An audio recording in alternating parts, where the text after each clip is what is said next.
Hey there, pioneers! Here's how to get the feedback resonator in Subnautica 2.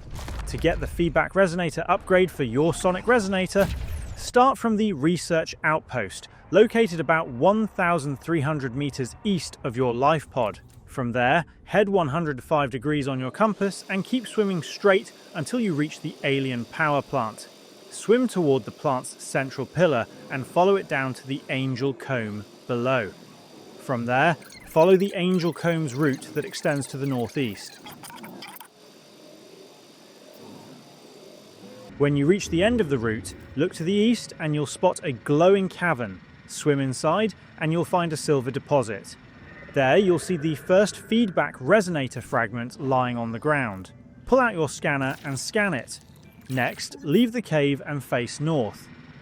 You'll see the green glow of the Metal Farms biome ahead.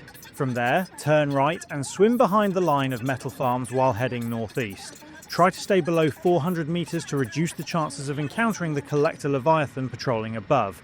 You'll eventually reach a platform on top of a rocky hill. There you'll find the second and final feedback resonator fragment. Scan it quickly before the nearby creatures become a problem.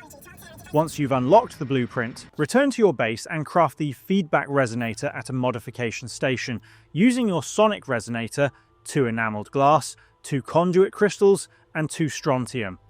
Unlike the standard sonic resonator, the feedback resonator fires a ranged energy projectile, allowing you to destroy objects from a safe distance instead of only at point-blank range.